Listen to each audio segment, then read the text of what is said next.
I'm very sorry, Secretary Frasco. Parang lumilitaw na ikaw ay nagiging vlogger na. It will not sell pag doon sa mga marketing materials natin, puro mukha mo ang nakalagay doon. It shouldn't happen kasi another thing one thing na na-notice ko. Halimbawa, meron tong sa Japan. Japan ba ito? Magazine. I think it's a free magazine.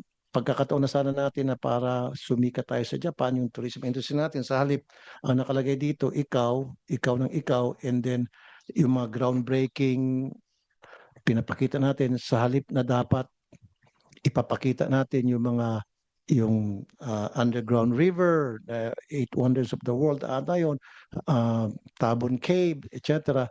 Ang pinakita doon, kayo po at saka yung mga groundbreaking ceremony, which will not sell. If we want to sell something, pakita po natin yung mga tanawin o yung mga reasons why tourists will visit the country. Kasama na po dyan yung mga lugar na pwede pupuntahan, food, wellness, di ba, adventure. Those are the things that people would like to see, the tourists. And pumunta po ako sa website natin. Wala ako masyadong nakikita ng mga lugar na kaakit-akit na para mainganyo yung mga tourist na pumunta.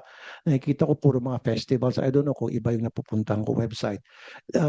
Yeah, maganda po yung festivals. Pero kung kailangan natin talagang ma-invite yung mga tourists to come to our country, ano ba yung reason ba't nagtutour yung mga tao? Hindi naman po sa puro festival ang pinupunta ng mga turista rito. Of course, maganda yung festival.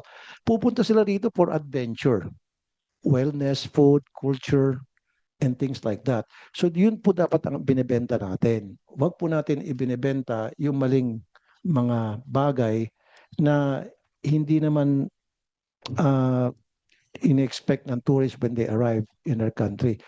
And lastly, dapat yung pagdating pa lamang sa airport, we have to identify who are the tourists, if possible, na vlogger. Kasi malaking dagok to sa atin na pag meron isang vlogger pumunta rito tapos siniraan tayo, magkakaroon ng domino effect yun sa bansa na kung saan sila, not only doon bansa sa kung saan sila, kundi yung mga followers nila. Tulad nitong American na vlogger, meron pang isa, siniraan tayo, at least itong American, medyo Pino pa siya, kaya lang nakasira. So, dapat po, DOT, makipag-tie up po tayo sa mga local vloggers. Marami naman tayong mga local vloggers dito eh. Makipag-tie up po tayo sa mga foreign vloggers. I'm sure makakatulong in one way or the other. Thank you, Mr. Chair. I would like to put on the record a matter that has been already clarified by the Department of Tourism. In that, the magazine that bore my image, called Philippine Topics, that was published in Japan and subsequently distributed for free, absolutely had no consent, funding, or information on the part of myself or on the part of the Department of Tourism. I did not pay for that magazine. No government funds were used for that magazine, and my consent was never obtained in the use of my image for that magazine.